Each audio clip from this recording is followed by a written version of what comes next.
All right, Moxie, what's up? Here to talk to you about our workout for the day on this Tuesday. I believe it's March 31st. It's hard to believe we're already there. This is HomeWOD day number 16, all right? We have 2 pieces programmed, plus maybe some accessory work for Monday if that's what you're looking for. But our main conditioning piece for the day is called double trouble, all right? Just 100 reps, crank through this as fast as you can. Then you've got a 5-minute rest after that. And then after that 5-minute rest, so let's say you finish your snatches at the 4-minute mark, we're gonna start the next piece at the 9, right? We have 3 rounds for time of 20 jumps over a PVC and 20 goblet dumbbell or kettlebell thrusters, right? So for those PVC jumps, guys, let's maybe try to set that up about 24 inches, give or take. Girls, we're gonna be looking at maybe something in the 20-inch range, but something that we can crank on, right? This shouldn't be, one major effort, rest 10 seconds, and then go again. We should be able to go back and forth pretty quickly. And then for the goblet thrusters, we're not gonna be doing these just with one arm at a time. So if we have a dumbbell, we're gonna grab it by both heads. It's gonna be kind of racked to that front, in that front rack. We'll squat down, right? Drive up to overhead, okay? Same sort of thing with the kettlebell. It's just our hands are probably gonna have to be a little bit narrower there, and then they will drive to overhead each time, okay? So both these efforts should be pretty sprinty. We're looking at maybe something in the 5 to 7 minute range for each of those efforts. So maybe about 20 minutes total for the workout, including rest, okay?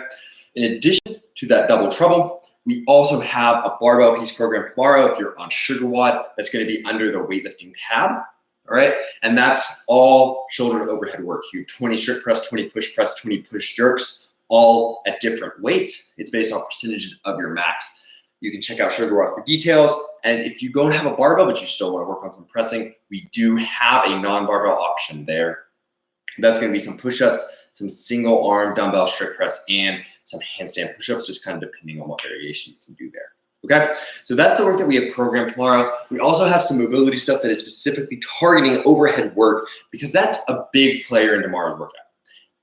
All the pieces have some sort of overhead stuff going on, right? So to that end, I want to spend just a minute here talking about what I'm looking for in a really good overhead position, and then giving you guys the opportunity tomorrow, hopefully, during warm-up, whether that's for double trouble, for the barbell piece, or what have you, to work on improving that overhead position, okay? So to me, there are 3 big things that are going on whenever we're looking at an overhead position, trying to assess, is this a strong overhead position? Are we safe? And is this something where we can support a weight for a relatively long period of time? Those are our 3 big things that we're looking for. And there are 3 things that I want to see everybody doing, okay? The first thing is that whenever we're overhead, I don't want to see somebody's ribs kind of flaring out, right? This is when we're going to see this big arched position while we're supporting that weight overhead. Instead of this, we want to try to tuck our ribs down and keep them there that whole time when the bar is overhead. This is especially hard to do sometimes on push jerks whenever we're catching in that partial squat. We just want to kind of arch to keep that chest up. But even then, right, we want to be aggressive, keeping that chest tucked down, right? So that's one piece.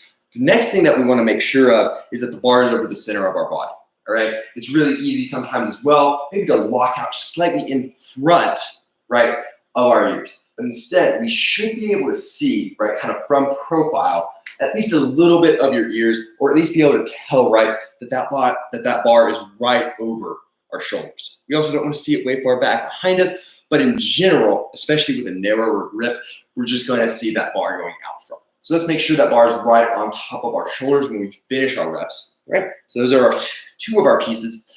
And the last one is generating some stability through the shoulder with all of the surrounding musculature. We've got lats, we have our upper back, and we want to be able to turn that on. All right, so the way that we do that, there are 2 ways. One is kind of generating a little bit of rotational torque on the bar. For that, what you're gonna do is just press your thumbs into your barbell, PVC pipe, what have you, as you're pressing. And that's gonna give you that rotational stability. The other thing that we wanna do in addition to kind of pressing our thumbs in is pressing up into that weight whenever it's up overhead. That's gonna give us a little bit more mobility and a little bit more space to work with, okay? So those are your 3 pieces: rib cage tucked, bar over the center of your body, and then kind of turning on a lot of those little muscles that surround our shoulders, okay?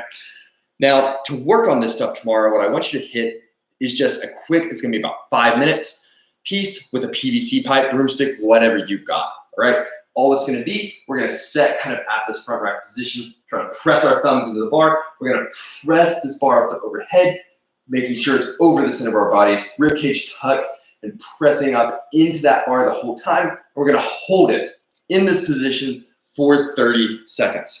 You'll rest for 1.5 minutes and do that 2 more times, right? So just 4.5 to 5 minutes. Just try to work on improving our awareness of that overhead position, all right? Hit that as part of warm-up tomorrow. Let me know how it goes. I hope you guys enjoy training. I will talk to you on Wednesday.